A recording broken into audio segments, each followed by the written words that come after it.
Hello, everyone. It's Martha Novak here, and this is a show called Real Talk with Martha Novak.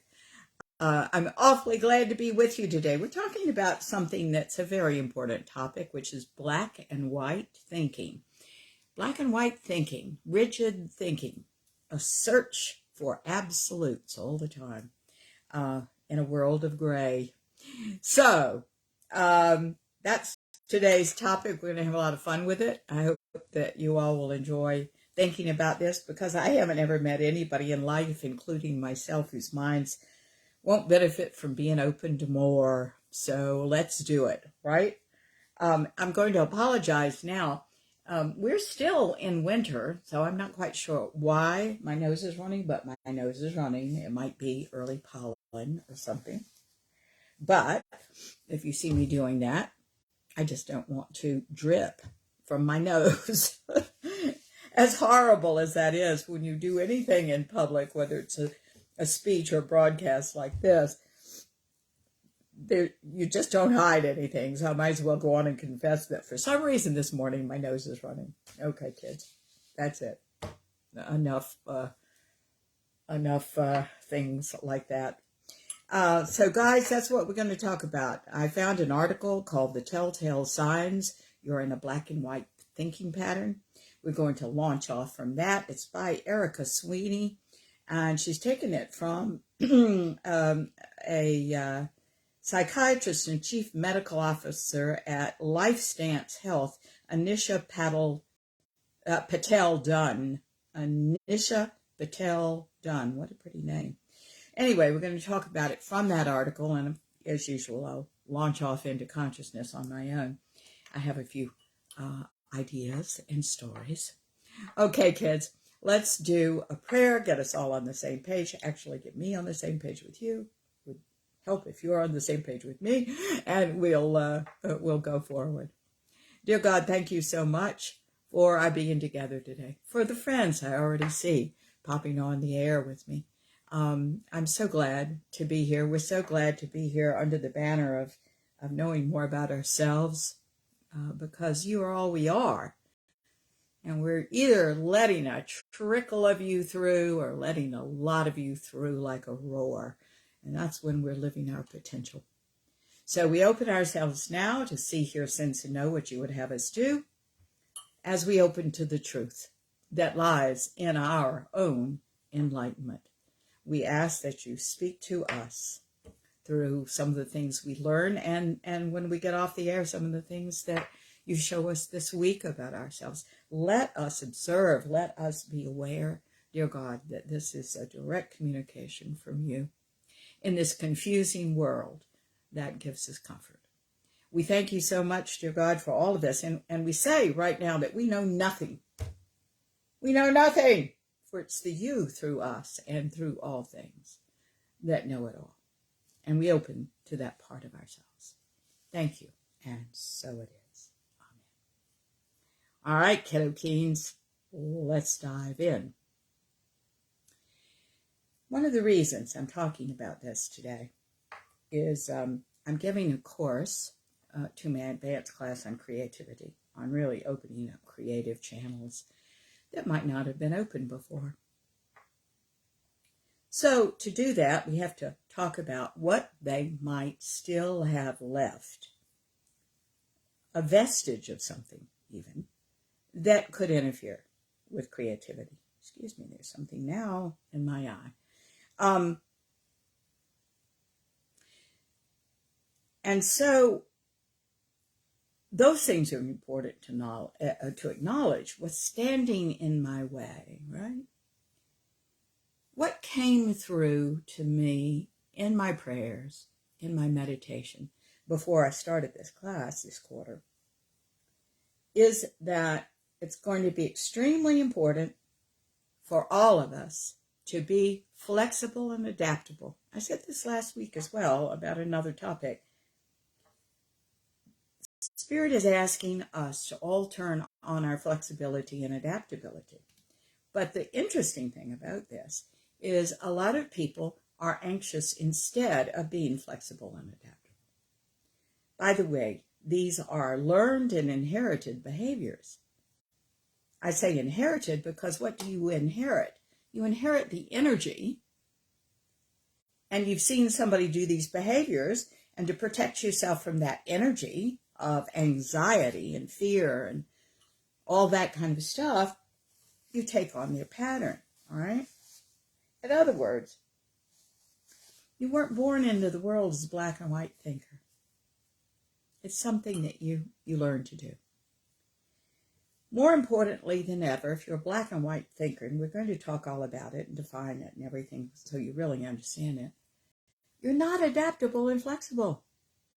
And let me tell you, this world is going to require it. And the people that aren't adaptable and flexible are going to have a really hard time adjusting, adapting, finding solid work, and contributing their value to this world. So instead of going, oh my God, I can't do it, the thing to do is to confront, as we are going to show you how, your black and white thinking. I have had, it won't surprise you to know that in my practice, I have had lots of black and white thinkers. It takes them a little while to get out of it, but I'm really proud of one of them. She's just amazing, and she's turned out to be a very creative person. I have a funny story about her, and she knows I tell this story because it's one of my favorites. So, she was very much into black and white thinking. Very much into the way life should be. It was a pretty scary childhood, and her mother fostered that in her. She was a very much of a black and white thinker. I think her dad to a lesser extent, but her mother was her primary influence, all right? So, this is the story. So she's all an adult now, and her husband, she has a sweet, dear husband who's also in this work. And he's trying to get his supplements organized in the kitchen. I think that's what he, as I recall, he was doing, and he's counting things out, and putting them in their little boxes so he'll remember to take them. And she's in another room, having no idea what he's doing, and quite frankly, not caring. Because she raised her voice and said, honey, will you go down and get the so-and-so, I don't remember what it was, out of the basement. It's too heavy for me to carry. And because this goes on all the time, he got mad. It's like what he told me in session was, she didn't care about what I'm doing, that I think what I'm doing is important.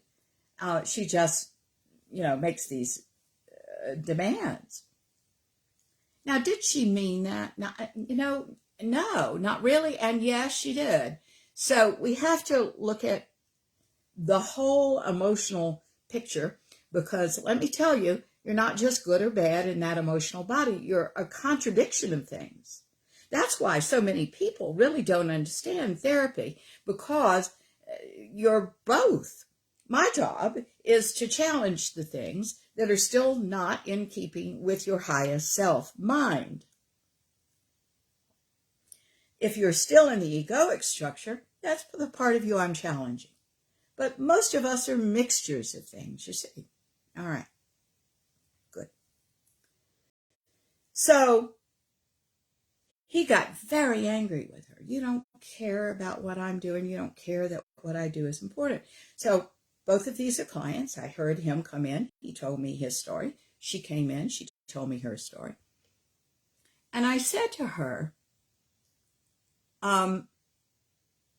can we work from a premise from now on that you've never worked from, which is he's always doing something important. So then your dialogue becomes, darling, I know you're doing something important. When you're finished with that, there's a little favor that I sure would appreciate you're doing for me, because I tried to do it for myself and a cat. And if you wouldn't mind bringing something up from the basement, I'd appreciate it. That wouldn't have made him mad, you see. So I suggested that. And when I suggested the whole thing to her, she got angry at me. Oh, a lot of people get angry at me. It's so interesting how people get angry at the one person that's telling them the truth. Yes, I am suggesting change. That's what makes people mad, right? Because it flies in the face of how they do things. She said to me in her anger, "Do you mean to tell me that I have to think about everything I say to my own husband in my own house?" And I said, "No, it's not what I'm saying. Because you've got that marriage. You've got that relationship. You've got how that is. I'm saying if you want a better one, yes." To her credit, she heard me. To her credit, through the years and through our work together, this is almost a thing of the past. I have another story to tell you about her later on. I'm very proud of both of them. They have really come through. All right. So we're doing Telltale Signs You're in a Black and White Thinking Pattern by Erica Sweeney. And I think she talks a lot about several people, as a matter of fact, now that I'm looking here. So I'm going to credit them too as we go. Okay? All right. The first thing she says is, do you find yourself thinking in extremes or absolutes? I'm so glad she mentioned that word, absolutes. I like the fact of extremes too, because when you're in black and white thinking, you are in the periphery of reality. You're not here in the gray area where you've got lots of choices and options, and there's it's going to require flexibility and adaptability. It's either that way or this way. You see? Interesting, huh? That way or this way. And one of the things that I see is very damaging with clients of mine that come to me that have some degree of this is that, and how do I want to put this? They seek absolutes their whole life. They never really live. They're never really happy. They're running to find an absolute when there are no absolutes. It damages their workplace environment. It damages all their relationships. You'll see. I've got those stories for you. So what I'm wanting you to realize is if you are doing this at all in any area of your life, or most of the time, people do it all across the board. They seek absolutes. They live in extremes. We're going to tell you how to spot it. She says, you might view everyone as in the category of good or bad, rich or poor, all or nothing. There's no in between. There are no gray areas. This is black and white thinking. It's also known in psychology as polarized thinking. You're on a pole, you see. It's difficult because when you're in a relationship with somebody and you are triggered, you hold on to that pole and they hold on to their pole and you're off to the races. There's a divide, right? Yeah. You think sometimes when you're in this, in polar opposites, without accepting the idea of a gray area. All right. Polarized thinking, though, is, and I want you to know this, a coping mechanism. It is actually a coping mechanism. A coping mechanism. And it can negatively impact mental health. A coping mechanism. Okay. Now, anybody can have this. Again, a childhood created it, okay, a certain kind of childhood. But it can be a symptom of a personality disorder. And I just want to mention this because narcissism can contribute to this. Borderline personality disorder sometimes has this. Eating disorders, depression. Why wouldn't you be depressed if you're a black and white thinker? Because the world isn't like that. Why wouldn't you be depressed? You see? Why wouldn't you? I think anybody tends to be depressed when they are not going in the direction of their potential, of their highest selves. I think when we negatively talk to ourselves, which always happens in black and white thinking, I think when we do things like that,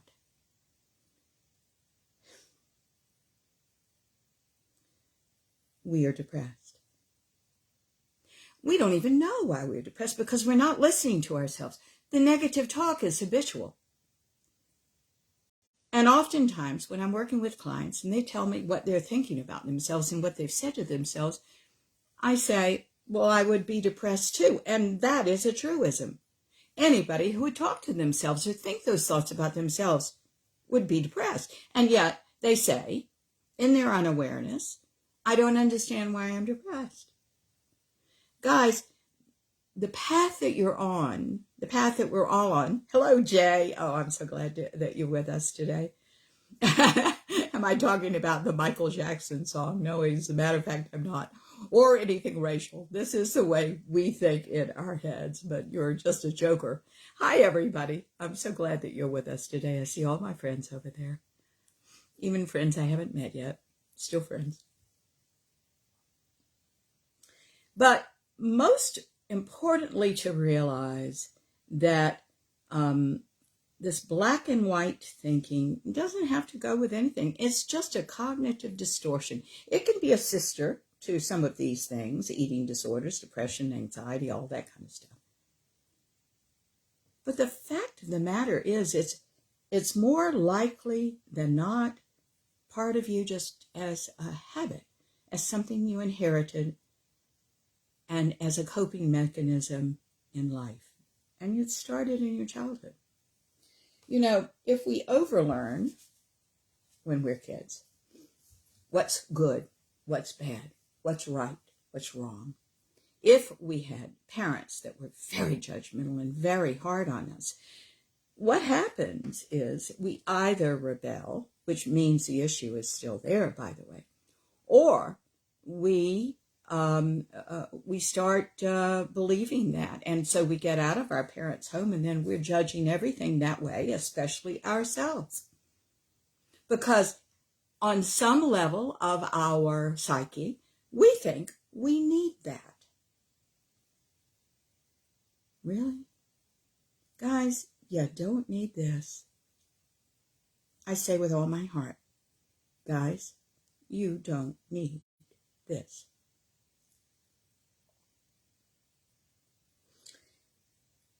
Black and white thinking causes a major impact on our relationships, our ability to succeed in whatever we're doing, and other aspects of our life. And I'm going to mention one, and that is creativity. See, I believe with all my heart we're creative in different ways. We may be creative mathematically. We may be creative artistically. We may be creative in a sense of marketing. We may be creative. We may think out of the box in areas of our lives, you see. But let me tell you, black and white thinking is going to shut that down. I grew up in the theater. I grew up acting. I acted for the best part of my, for the a long part of my life, not the best part. I think I'm in the best part now, but certainly a long part of my life, and acting in theater and film. And I taught improv classes because I did a lot of teaching. Jay says spirituality is in the middle of black and white thinking. You're right. What Jay is saying is if you're going to reach your divinity, if you're going to reach your spirituality, you've got to adopt the whole thing of you, right? This is not a question of staying on the periphery. This is, I am everything. I'm here in the middle. I'm just me. And by your accepting, here's a word that people have a hard time with if they have any narcissism. So watch for this in your reaction to this. But if they have any problem with being ordinary, you have a real hard time finding your spirituality, that divinity, because the divinity is in the ordinariness. It's in the acceptance of us as a whole, you see? Okay. Now, all right.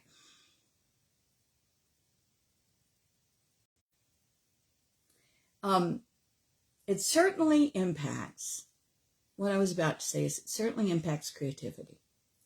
We're all creative in our way, all of us.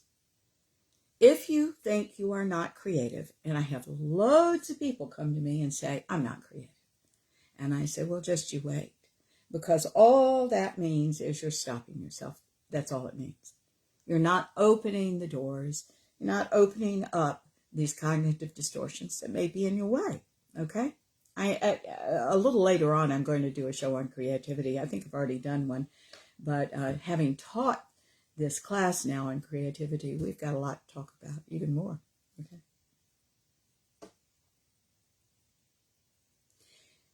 I want you to think of your energy as an investment.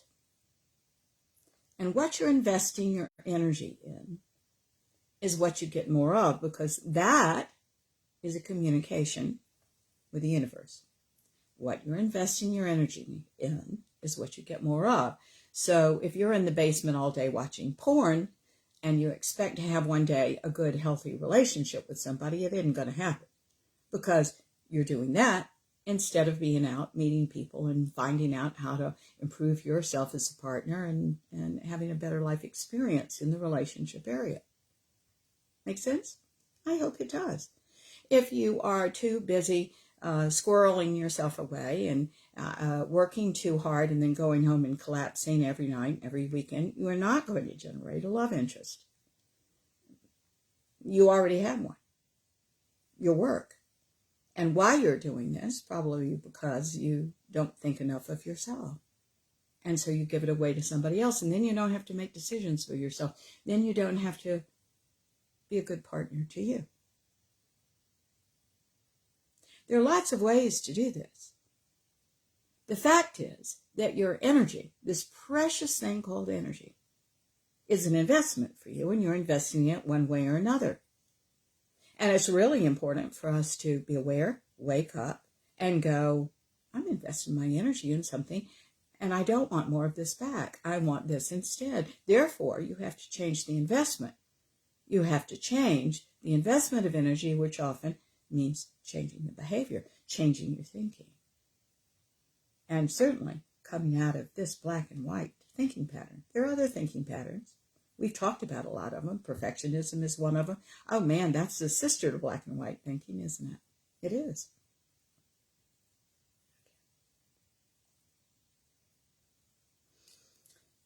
Okay, so what we're talking about when we're talking about black and white thinking is a rigid thinking pattern.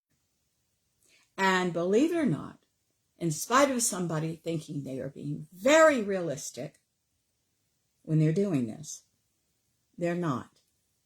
This is unrealistic. All right? Because the world is not one way or another exclusively. It is simply not. People are not. Things are not. Okay. People with this severe cognitive distortion, and you've heard me lecture on cognitive distortion. I'm just picking this one out because I thought this was a good article to launch from. They have a hard time communicating. They have a hard time communicating with people.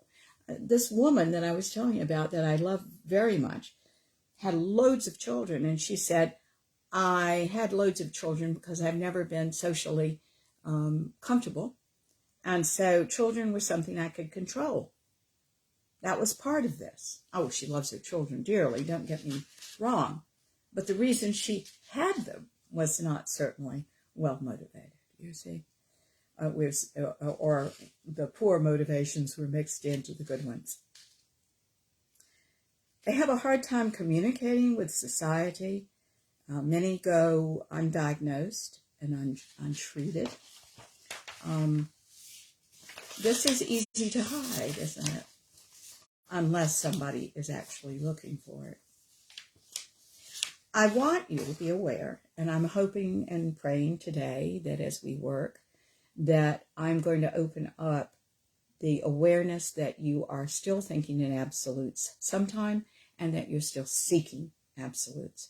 If you have anxiety, if you have a low-grade anxiety, anxiety is a sign a lot of times. It's just a sign. I'm feeling anxious. At which time, what you're the emotionally mature thing to do with that is, why am I anxious? What's making me anxious here? And is it true that I should be anxious with this? And if it's not true, where did this come from? And now, what am I going to do about it? Which is the emotionally mature way to handle this. You understand? Okay. But instead, sometimes, of our doing that and asking all those questions and being introspective, we then try to seek the next absolute so that we can put our energy into that, and that'll make us feel better. It will relieve the anxiety for a while if we see something we think is an absolute. If we are cleaning the kitchen excessively, okay? If we are picking up excessively, if we are doing anything excessively,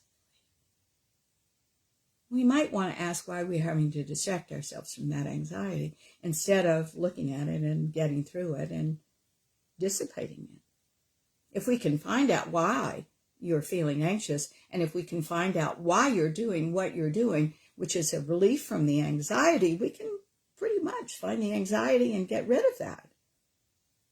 It's just energy.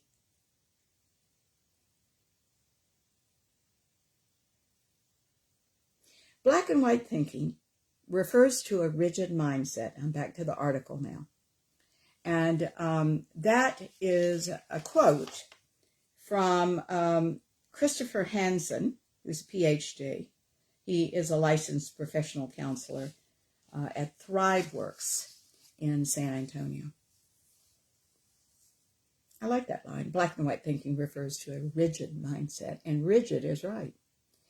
It doesn't allow a person the latitude to see the nuances in situations or in life in general. Now, what did I say about adaptability and flexibility? You can't have those things unless you're seeing the nuances and negotiating in the nuances. Guys, this is so important now for you. In other words, you don't consider the gray areas or the middle ground. And as Jay says, if you're looking for yourself, there it is. All right? That's where all of this that you say you want is. Not only that, but in this very wacky world, and it is a very wacky world, and by the way, this wacky world is going to continue for the rest of your life and beyond, okay? Because this is the time of individual consciousness, and the world is wacky, trying to make everybody introspect. Don't you understand? This is that time in our world evolvement.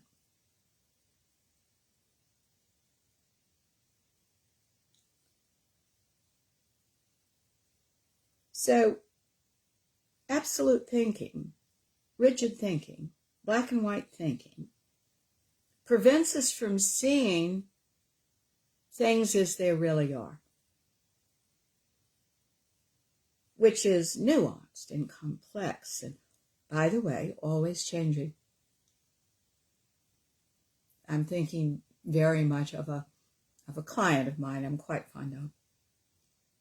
She came to me and studied with me and left me. And she said she left me because things were always changing. And she came back to study again for the same reason. The first time she was just afraid of change and deepening and growing and seeing what was down there and the introspection that we were doing. And it is always changing. How much can you know about yourself? And once you do know everything about your childhood and everything about everything, and you've got it all in its proper place, guess what? You can't tell the story anymore. It's old news. So now it's about playing in the field of your potential. Why do you have to go through all that to get there? You ever ask yourself that? Because it's energy. It's energy that is the energy of the potential. It's just trapped in old things, in old fixations. Psychology doesn't tell you what's fixated. I'm telling you, it's energy. It's energy around these old beliefs and old systems and old things and old hurts and old wounds. If we can release those, where does the energy go? It goes right into the present moment, right here, right now. And what do you do with it? You create a great life. You manifest anything you want. You create wonderful things that change the world and change you and change everybody that around you in your sphere. That's where you're really of value. But you need all the ego, child's mind, the old crapola, all these cognitive distortions, because we need the energy of them once we release them through therapy to do something else. It all becomes part of the new system. You see this. There's nothing good or bad. When we first start work like this, we say everything is good or bad. Our ego child's minds are bad. They're not bad. This is the poor little kid in you, brilliant, coping the best way you know how. And one of them is to pattern off people that are already doing wacky things. Don't you see? Yeah.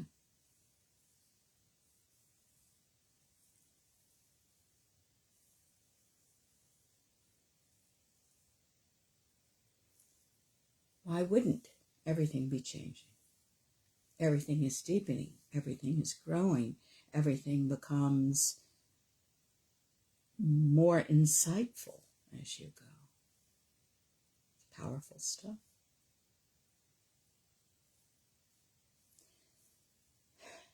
Now, the black and white thinker tends to follow rules to the letter. This Mr. Hansen says, Christopher Hansen. And that's absolutely true. They also follow something else that is never healthy, and that is tradition. I have said all along, quote from Martha Novak, there are no enlightened traditionalists. None. You will never find one. So if you follow the rules, you're heading down the traditional path.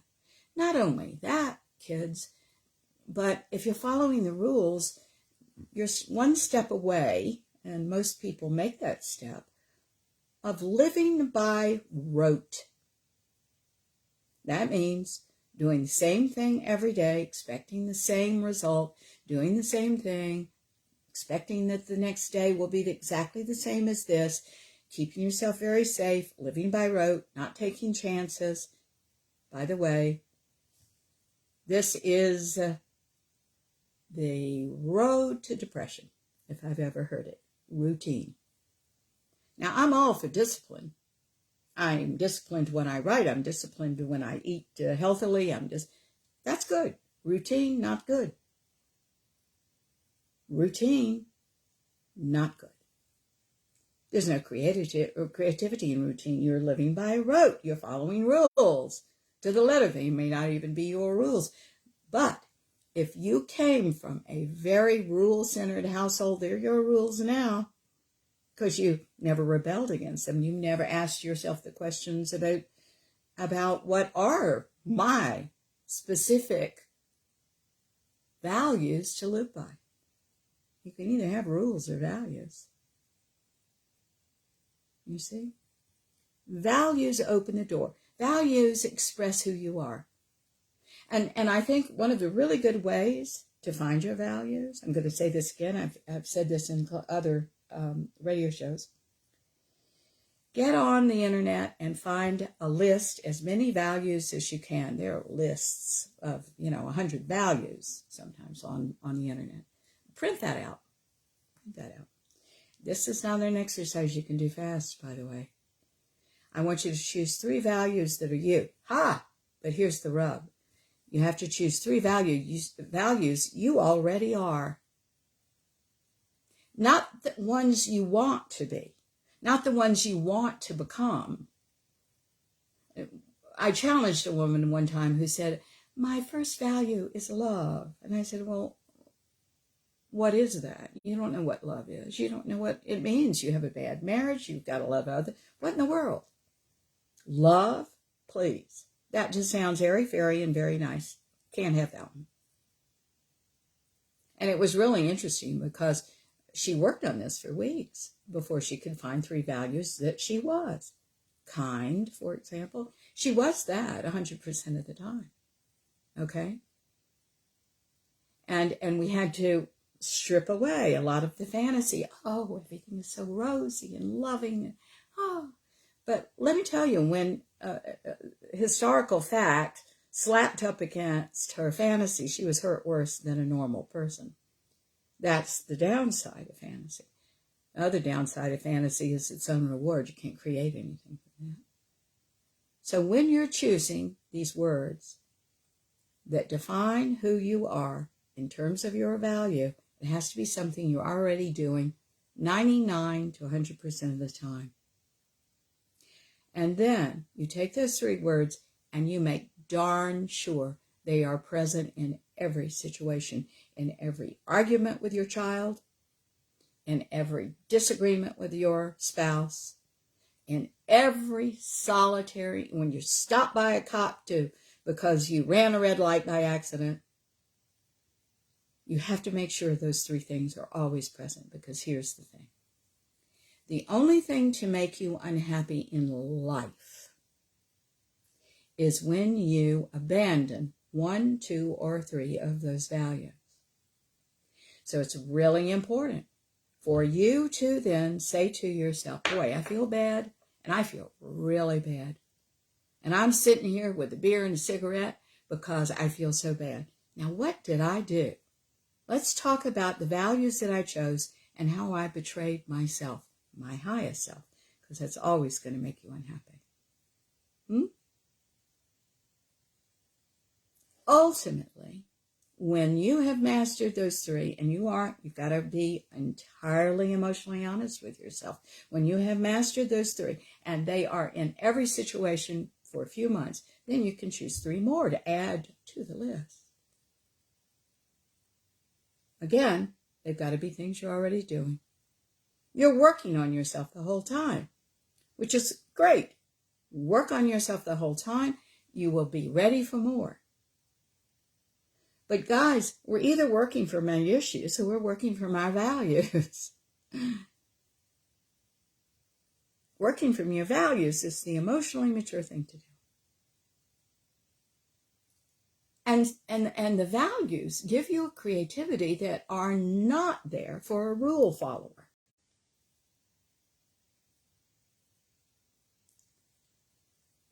They're not there for a rule follower. Values are not rules. Values are privileges. Values define who you are on the highest level of you. Now, this article goes on to say, and correctly, that, what am I supposed to do here? All right, hang on a second, kids. I just lost. Let's see if I can bring that back. Yes, thank you. I've got to get my husband looking at that because he's a computer expert, and my computer goes down when I get so involved with what I'm saying, it goes blank, and then I have to enter my, data again to bring back Blog Talk Radio. So I'm still on. Okay. Black and white thinkers use words over and over again, okay? Always, never, perfect, terrible, good, bad. I had a client that always used the word heinous. Everything was heinous. If you find yourself using a word like disaster or anything over and over and over and over again, you might want to look at your black and white thinking. And here's a sister to black and white thinking, your histrionic personality disorder.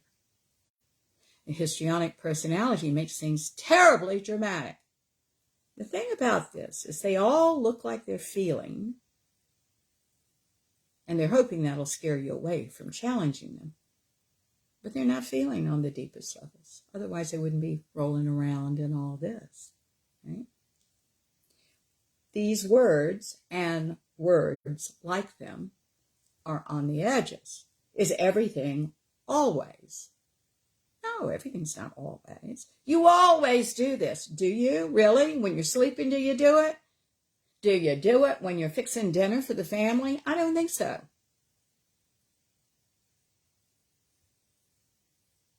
Never. You never do this. Really? Everything's perfect. Perfect's one of my favorite words. Nothing's ever perfect. Guys, the only perfection there is in the world is the perfection of God. And if you're looking for that for yourself, this divinity that Jay so pointed out, it's in the imperfection. It's your acceptance that you are imperfect. Ordinary, by the way. Human. Your divinity is in your humanness and the acceptance of it all. Get it? Terrible. Oh, and by the way, there's no such thing as perfection, except in your own mind, and it's a cognitive distortion. And people that have perfectionism issues are always people that have relationship problems because they're putting their task and their goals above their relationships and above people. It's never going to work. Mm-mm.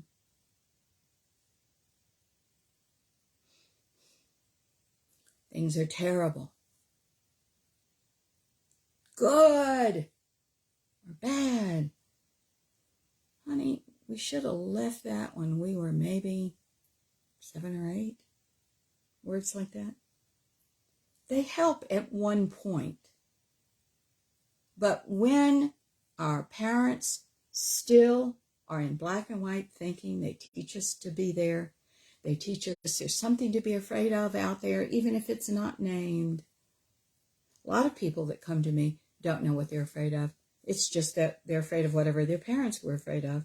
They're afraid of fear itself. Come on. Well, you're not going to be able to do that and continue on in the consciousness work, because you're going to have to challenge yourself to get out of this black and white thinking, but out of thinking things like this. You must tell the absolute truth. When you're communicating with spirit, with the universe, with God, whatever word you want to use, you have to be quite literal and quite honest. You can't say, my life has never been good. Really? That means absolutely nothing to any of us that are working in this arena, especially to our dear God who loves us. Now, unless you say it, go right ahead, use the word. But what you're doing is limiting you and creating that. Why would you do that? This isn't about personality, what I'm talking about right now. This isn't about whether you're a good person or a bad person. It's just you're already a good person. You're just working against yourself. This is self-sabotage all the way. That's all. Right? You're going to have to wake up and realize what you're doing. Okay. We use, all of us use these words from time to time. You understand that, right? We do. But if you habitually use these words, if you going back to these words, and you're going to have to wake up to even hear yourself, because a lot of times you don't. That's what we're talking about. When you habitually use these words, it reveals to anybody who's listening a thinking pattern that isn't in your best interest. It's interesting because a lot of people get mad at me right at this point. And I will say to them, it happened this week. Oh, I'm not worried about it. And by the end of our 2-hour session, everybody knows exactly what they're doing, of course, and they are going, oh, silly me. I love working with the clients I do because they all have awareness about what they're doing, even if they don't want to admit it at first. But it's so interesting because I'll say to them, there are 2 people in this room and only one person is working for you right now. And it isn't you. And they're shocked by that. Because they're trying to hold on to a familiar, even if it isn't good. Even if it has made their lives miserable, and even if they're complaining about the life they've created using this. Thank you. That's what I mean. Sometimes it's not even conscious, kids. Another sign of black and white thinking is viewing people or situations in your life as perfect or flawed, saint or sinner, good or bad. Okay? One of the things that we said is that this often goes with borderline personality disorder, and borderline personality disorder uses these to the extreme because borderline people are very angry. Oh, they cover it up a lot of times, but they will extol someone instead of just accepting them as human. And then they do something that the borderline personality doesn't like, and all of a sudden they are anathema. They're the worst person in the world. You know you have a problem, guys, if your mood swings like that. And there's help all around for things like this. It shouldn't. We should feel the same about everything. All the time. What's wrong with a stable mood? That's what you're going toward when you do consciousness studies. This article goes on to say certainly something I've mentioned before, which is black and white thinking is a learned habit, and sometimes it's inherited. The energy is inherited. It's influenced sometimes by trauma, mental health condition, other factors, vulnerability, insecurity when you're a kid. If your childhood, I'm going to launch off a minute, was particularly unstable and you were a sensitive kid, as most kids are, you seek absolutes to quell anxiety. You seek perfection so that nobody will jump on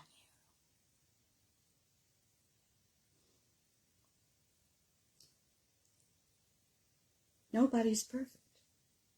But in your head, you're trying to live up to a goal that just isn't there to quell your anxiety. Let's look at where your anxiety came from. Let's look at why you're doing this. Let's look at who you got it from and make different choices. This perfectionism is black and white thinking in many cases because nothing will do but your perfection. You're saying that's black and white, isn't it? Perfection or I'm nothing. Wow. Yeah, that's black and white. It's ridiculous. It's irrational.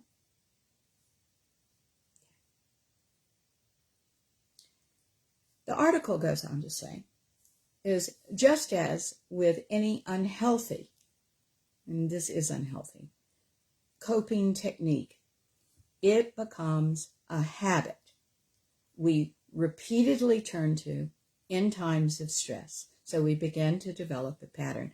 I will also say that every time you use it, you convince your psyche that you have to use it. And this is where entrenchment comes from. Entrenchment. You dig a ditch for yourself that you can't get out of. Well, you can get out of. It's going to take some energy, that's all. And some different decisions.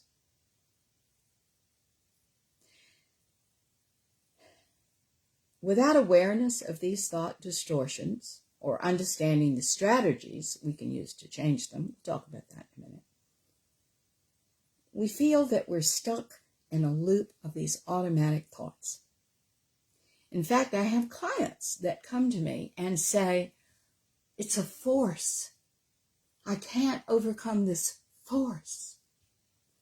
Well, they are their own force, kids. There's nothing outside that is compelling this. It is you not ready to give this up yet. So what do you think when you come to me that I'm going to work on? Getting strong enough to challenge this crap and do something else. Sometimes I work on that exclusively for a while until you're ready. And then it's so interesting because everybody gets ready because it's the natural part of them. So guys, the part of you that's asleep is this ego child's mind. And the reason it's asleep is it only knows about itself. It does not know about the highest mind. The highest mind knows about the ego child's mind. As a matter of fact, I often do a little game, and I say, take a blank sheet of paper, okay? Now put a little teeny prick of a dot in it with your pinpoint. And that's the ego child's mind, and everything else is your potential, your highest self mind. And yet that little teeny dot is driving the bus until you challenge it, like we're talking about doing. And your privilege, your quest is to go from that dot to the whole. Hi, oh, Janice, that is so sweet. Thank you. She just said, I hear you. And that means a lot. Thank you. I laughed with my husband this morning and said, without your all's feedback, without your input, without your talking to me, sometimes I feel like I am just a voice in the wind. And I don't know where it's going. But I'm always hoping somebody can hear me. Thank you, sweetheart. How nice. Okay. Now, what I want to put on the table again, because this is really important, and I know I'm hitting you with a lot of information. There are no thoughts that have a force over you. They're automatic. I'll buy that. So we have to go in and work with that, right? We have to stop the automatic. First of all, we have to make you aware of the thoughts you're thinking, and then aware of how automatic they are, and aware of other choices, and aware that many of those thoughts are, by the way, bold-faced lies. It's interesting because years ago, for this advanced class, it's been with me for 20 years, 25 years sometimes. I did a class on the lies we tell ourselves. And we challenged things like this, right? And then I said, well, what's the truth? And nobody could come up with the truth. They couldn't see beyond the lies. This is one of the reasons a good therapist is invaluable. Guys, this is not the time of the 50s when I grew up and everybody's worst insult you could give someone is, go to a psychiatrist. You need a psychiatrist. No, this is about consciousness. This is about potential. This is about flexibility and adaptability and adding value to this world. This life is about that now. As a matter of fact, I'm going to go off the subject for just a minute with you to tell you something about how different everything is. So I took a course a couple of weekends ago through Writer's Digest. You know I'm a writer. I love taking courses. I have loads of fun taking courses. I read lots of books on writing. I want to be the best I can be. I'm just having fun, right? It's my learning curve because I love words so much, you know? And there's so much to know. It's so nuanced. Yeah? Okay. Well, I was taking this course, and what was I going to tell you about this course? Because, hang on, I have to double back and see what I was saying.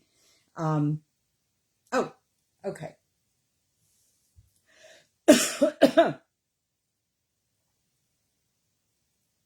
One of the things that I really learned is I could either hold on to what I created, or I could destroy it and create something else. It has occurred to me more than once in my life that God, that we all are, we're all the aspects of God we are, is an endless resource of change and deepening and ideas and contributions and fun. We are either taking our energy and beating ourselves up with it in some way, or we're creating something new. And the story I was going to tell you is a girlfriend of mine, my best friend, she's just one of my dearest friends, has been kind enough to read my stuff, right? At various levels of polish. And so when I took this course, one of the notes was, and this was a course on the first 11 pages, one of the notes was, you got to start with more action. Because I tend to be very character driven, right? I need to start with more action. So what did I do? I didn't try to save what I had. I threw the damn thing out and started again. Had another idea. As a matter of fact, it was my husband's idea. It's a great idea, right? And I all of a sudden saw it and I ran with it. And I gave it to my friend that afternoon to read. And she said, she told me only just like a couple of days ago, she said, I was completely thrown. You threw something that worked away, but it didn't work well enough. And I said, absolutely. You create and you destroy and you create again and you destroy and you create again. And guys, it's fun. Unless the ego's there. And the ego, child's mind, says, I may not be able to do this again. Oh, I can't throw this away. This line I'm so in love with, or this character. Yeah. Gonna stop you right away. Life is an improvisation. Let's go back to that thought. It's an improvisation. And what shuts an improvisation down?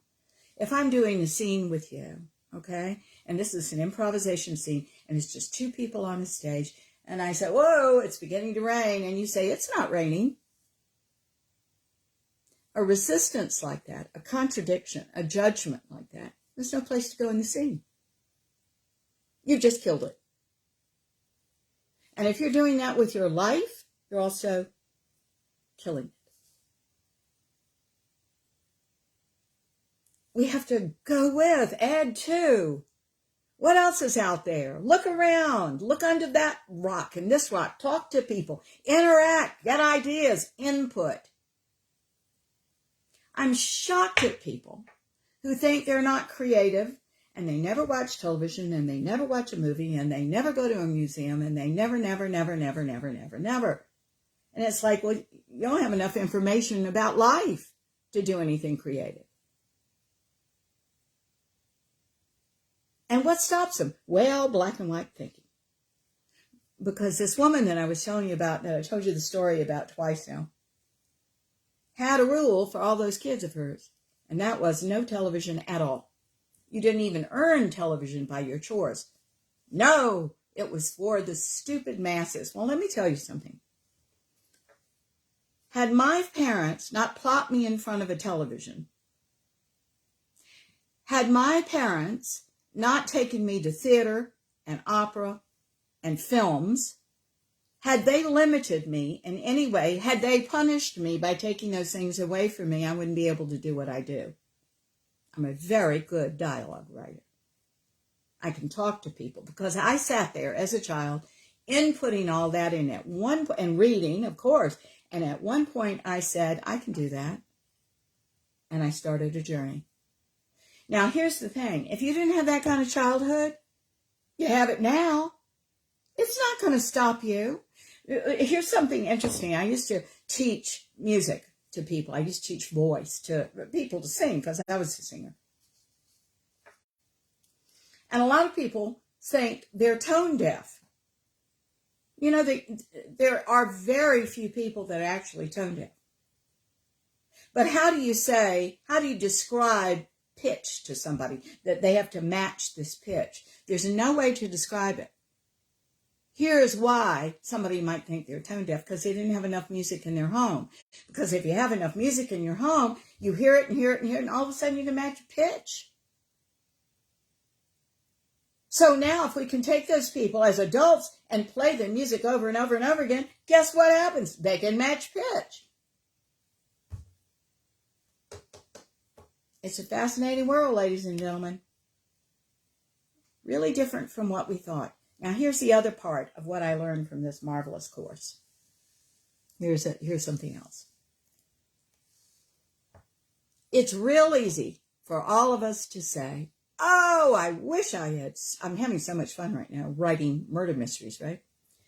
Oh, I should have started 30 years ago. I would have been a better writer now, and I wouldn't be on such a strenuous learning curve. And here's the thing. This marvelous teacher blew that thought out of the water. And I'm blowing that thought out of the water for you if you're saying, oh, I should have, but I didn't, and so now I'm stuck. Guys, this is a different world. Had I learned to write 30 years ago, the way I'm writing right now, it wouldn't have been at all what the times require now. The reason she said start with action is people have too much distraction. They have television, they have radio, they have audiobooks, they have news coming in. We input constantly. We're addicted to information. It's all coming from all directions. You think they're going to sit down and read a book that isn't exciting? I don't think so. It's very different from F. Scott Fitzgerald, kids. And what Hemingway did. If those are your idols, throw them out because it's not working. Enjoy them. Oh, absolutely. Enjoy the classics too. But it's a different world. And you've got to learn to work with this right now. Right now. The world is different. It demands different things. Yeah. You talk about being adaptable and flexible. Yeah. Got to learn all about it. So we can say, oh, I should have started therapy a long time ago. It's too late for me. It's too late to have a relationship. It's too late. Okay. So much drama. Throw the drama out. Put it on the page. Put it on the screen. Put it in whatever your work is. Don't do that. Let's learn something new. Let's learn what the market is now. Let's learn what's required of you now to be a viable contributor. You see? Okay. Back to our article. So thank you for letting me go off, because I always do. Communication, this article goes on to say, is at the heart of relationships of all types. Actually, I think the bottom line is that people are in some way making each other feel unsafe, and that shuts down communication. So I think there's something below that. However, communication is important in relationships. When someone is set in black and white thinking, the article goes on to say, there's no happy medium when dealing with conflict or other situations. There's only what? Right and wrong. My idea and yours. You see? Compromise is very difficult for people like this, with this kind of rigid thinking. There's never any leeway in most things. It causes them a lot of anxiety and depression and anger and overall angst. I think that the anxiety is there and a lot of these other things are there because they're not going in the direction of the highest self. They're caught in the loop of their own issues. They're caught in this way of thinking. It can interfere with a person's ability to see a situation objectively, so that they might overreact or respond inappropriately to stressful or triggering events. I mean, you might just have to quit your job, end a relationship, suddenly start viewing someone who is a friend as something else, as an enemy. and certainly a bad person. Now I'm going to tell you another story. This will be my last story about the client that was a rigid thinker at one time. Okay? Her husband, who is also a client of mine, complained to me at one time that he just had the worst experience with her when he tried to talk about something in the news, for example. Because she would go crazy thinking she was right and also being extremely manic. She had never learned in her childhood to give and take in a conversation and to hear somebody else's point of view. She was very dominant. You were not her friend if you didn't believe what she believed. She was always right. She had to prove she was right to you. Oddly enough, sitting around her dinner table when she was a kid was never very pleasant because her father challenged her and her sibling always to know what they were talking about. Okay? She was frightened about that. She was threatened by that. And so she brought it into, no longer, but she brought it into her adulthood. She was very threatened about this. She could not have a dialogue. You bring up a story in the news and she's adamant. She's on top of it. She's manic about it. She's, talking about all the other stupid ideas and hers is the right one and this is the only way. And here's what she knows about it. He complained to me and he said, I can't even talk to my own wife about the issues of the day. It is so unpleasant. Well, when she comes into her session for about several months, guess what she complained about? He withholds. He doesn't talk to me. Now, here's the safety issue on the table, isn't it? Because if he just brought a subject up, she felt threatened that somebody was going to disagree with her and she doesn't know what to do with that. You see? And so she would shut him down and he wouldn't talk to her. And she thought something was wrong with him. When it was really, he didn't feel safe with her. She didn't feel safe either. That's why safety is at the bottom of a lot of communication issues. We, in a million years, we don't see what we're doing to make our partner unsafe. But we're all doing it.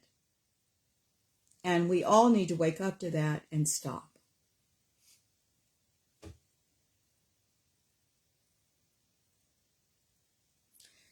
The article goes on to say, dichotomous thinking is an unhealthy coping strategy. What else is new? Similar to substance abuse or overeating or overexercising. This can take a toll on, she says, your mental well-being. I say it's your mental emotional well-being. Why do I say that? Because it's the emotions that affect the mental well-being, darlings. It's always an emotional issue that's at the base of everything. When we're not feeling our best mentally, emotionally, it can be incredibly challenging to live our lives to the fullest and enjoy the things we most passionate about. Yeah, well, here's her version of saying you're either doing this or you're creative. You can put that investment into creativity. But if you're doing this over and over and over again, not very creative, kids. It's not the creative way to live. It's not the improvisation. You see, she never did learn to improvise. She does now, by the way. She can do it, and she can do it beautifully. I'll give you an exercise, an old acting exercise, but it'll show how locked up you are in your thinking. See this? When's a pen not a pen? Okay? Certainly I can use it for its function. But can you name 10 things that you can do with this pen that is not its function? You could put your hair into a bun and stick it there as a holder, right? You could, as a trachea tube, you could split it apart and put it in the hole there if somebody's having trouble breathing, part of it, right? You could, what else could you do with it? You could stab somebody to death. I do write murder mysteries. You could do a lot of things. Well, come on, Peter. I don't know how to bring you in, darling. I just had a thing on the thing saying he'd want to join. I hope, Peter, you are on now for sure. Welcome. And in other words, a really good way of creative thinking is when is a pen not a pen? Come up with 10 of them. How easily you do it is how you can get out of your own way creatively, you see? By the way, there's a wonderful game that I just adore. I often play it for myself. You can play it by yourself. You can play it with friends. It's a very creative game. It's called Paint Chip Poetry. Paint Chip Poetry. You can get it on the internet. Michelle says, I love murder mysteries. My husband is concerned. You know what, darling? My husband is too. It's really cute because in my first book, I killed the husband in the book. And Michael was very upset about killing the husband. And so when I sent it to my editor in New York, he thought she was going to say, oh, don't kill the sweet husband. Don't do that. She was very concerned about what I did to somebody else. The husband absolutely needed to be killed. So he still hadn't gotten over that. So I understand. You know, I think sometimes we turn to books like this because we want justice to be done. We want people to be caught that do bad things to other people. It gives us a sense of all being right with the world. And I think that's a nice thing to have right now with the world so wacky, you know, so I don't see anything wrong with it. Okay.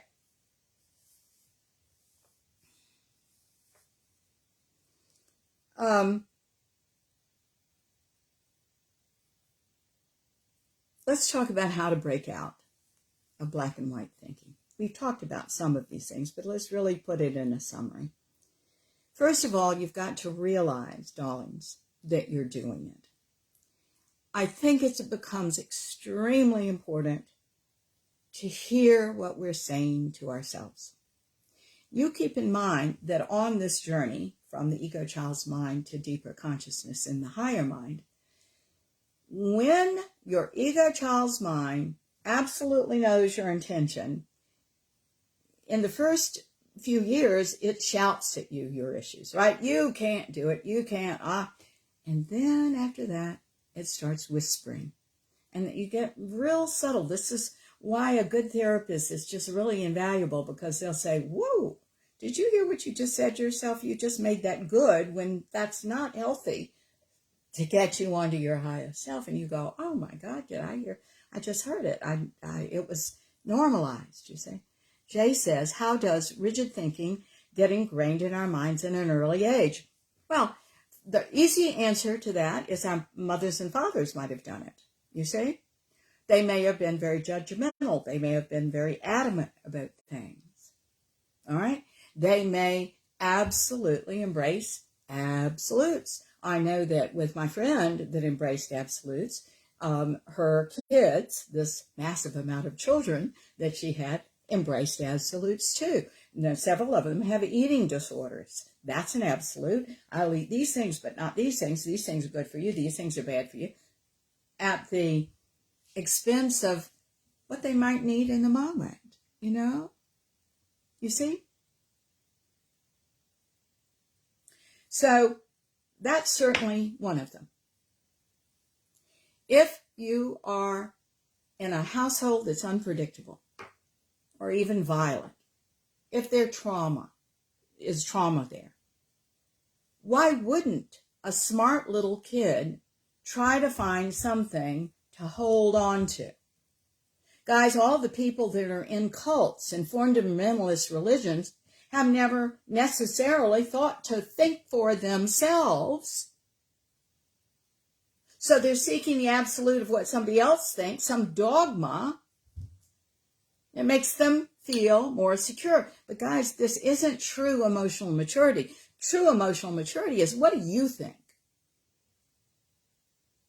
What are you doing? What's your thought on this? That you don't have to defend just because it's your thought. You have a right to it. You see, defensiveness is when you believe what the other person is saying, but you haven't yet admitted it to yourself. Defensiveness always says, I don't know whether I'm right or not. It shows a lot of self-doubt and insecurity. Why not learn to be secure? Now, a lot of people have childhoods that are unpredictable. As a matter of fact, there's been a lot of writing on that children that come from very unpredictable environments, some good, some bad, right? A mixture, often have this absolute thinking because they're trying to get back to the good each time. They seek it out. They try to avoid certain parts of their lives or people or things that might challenge that. In other words, Jay, there are many, many reasons for us to do that, but they all stem from insecurity, the non-development of the sense of self, not knowing what the values are and deliberately applying them, still going through the old doors of black and white thinking, trying to find absolutes, trying to quell our anxiety. Why don't we just accept our anxiety as a signpost and say, what am I anxious about and why? And what's really the truth beyond that? Let's do that instead.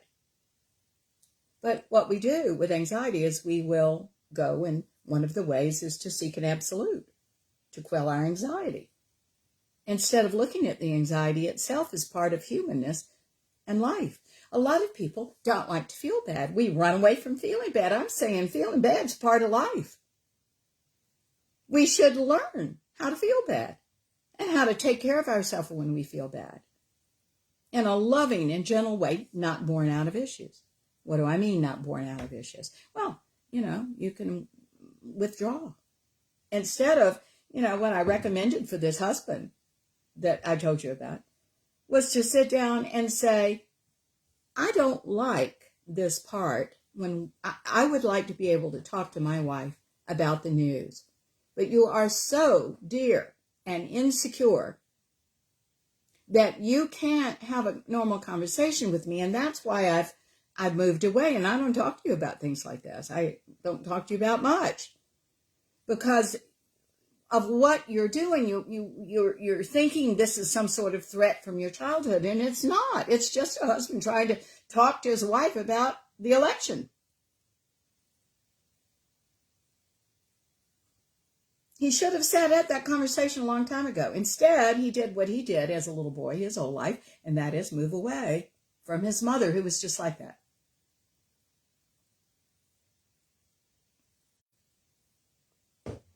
Moving along.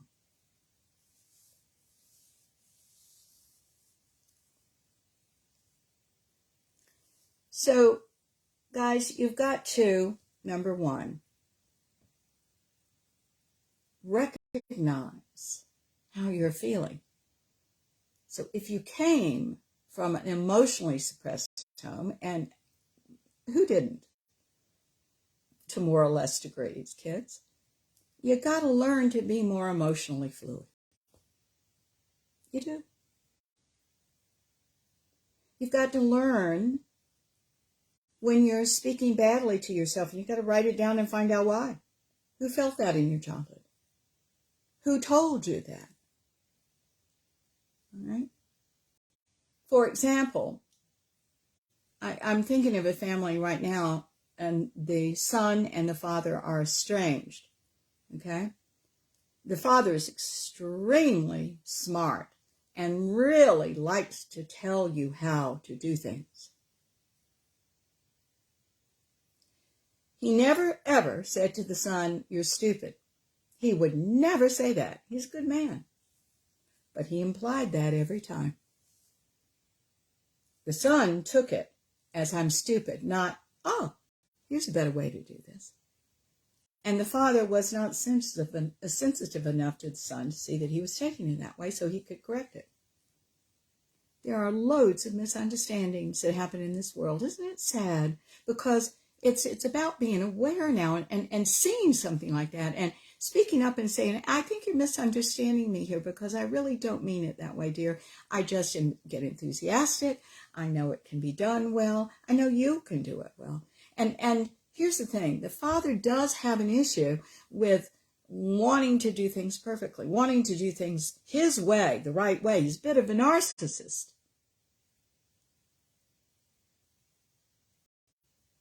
Narcissist's going to get the task done at the expense of how other people feel. Doesn't everybody have a right to make mistakes and do it their way? I say yes. We all do. Judy, hey, honey. I so understand. I so understood with your explanation. Oh, aren't you sweet, Julie? Judy, I'm so glad. Thank you. Thank you. You know, we're all good people, sensitive children at heart. In that ego child's mind, we're doing our best, we're trying to survive, but guys, we're either surviving or we're creating the life we want to live. So we've got to face the things that we're doing that's trapping the energy so we can use it for other purposes, guys. You got a great purpose here. Nobody's born without one. What is it? I don't know. It's going to come through you, but it's not going to come through you in black and white thinking. It's going to come to you in heightened creativity. Yesterday in the class, too, this was really fun. I said, everybody, okay, I want you to describe yourselves for 30 seconds. I want you to tell me all about you, but I want you to tell me in gibberish. I want you to use one word I recognize.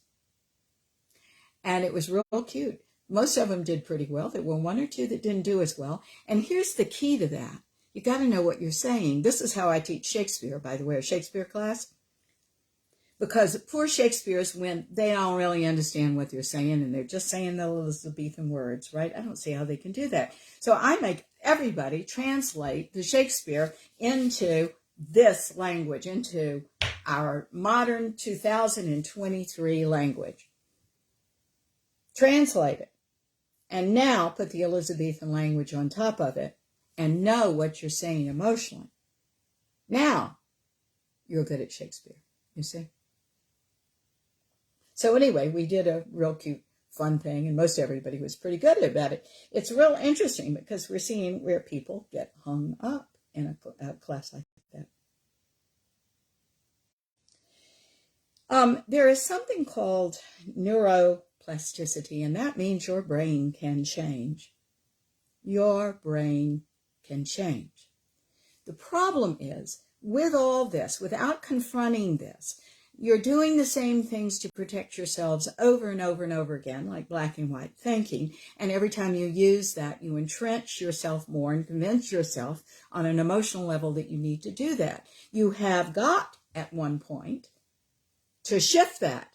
So we have to wake up and be aware we're doing it and know our options and do something different.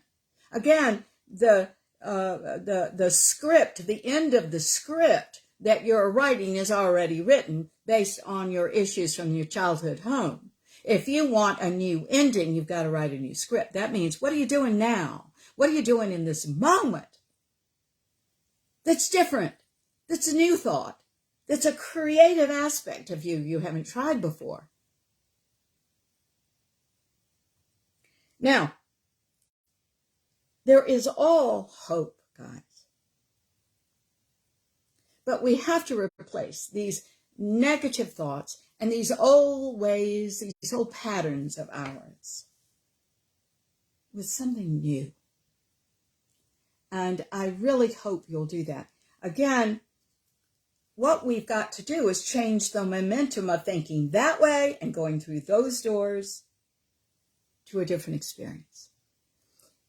The answer to this is in the literal moment in your tuning into yourself.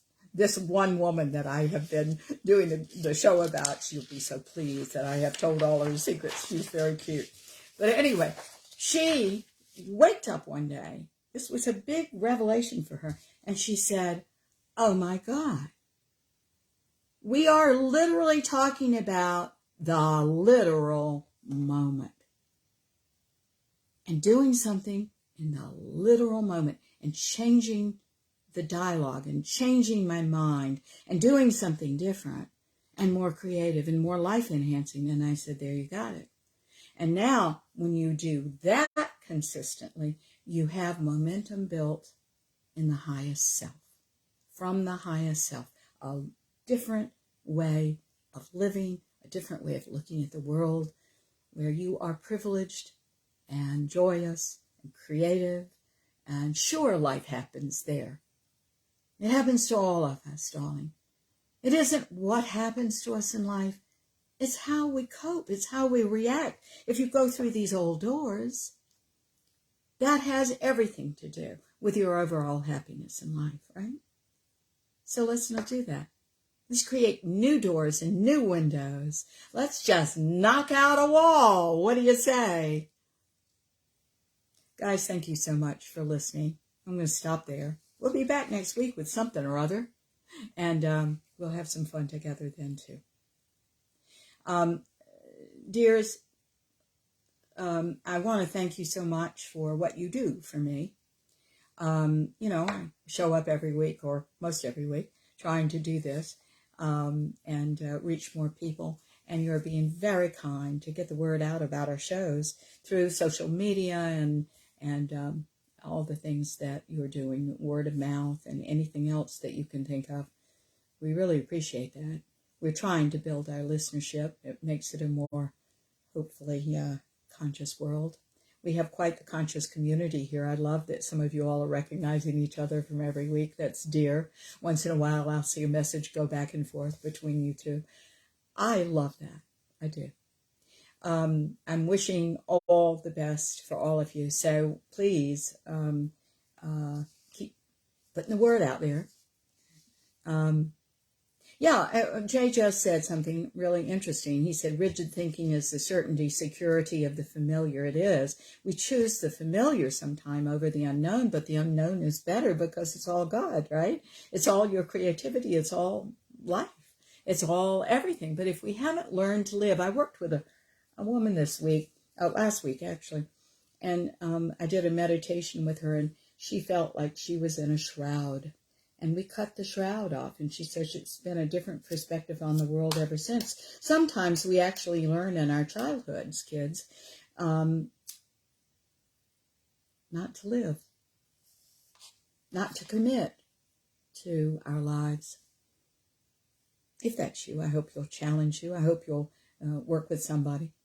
And let's get that off of you because life's here for you.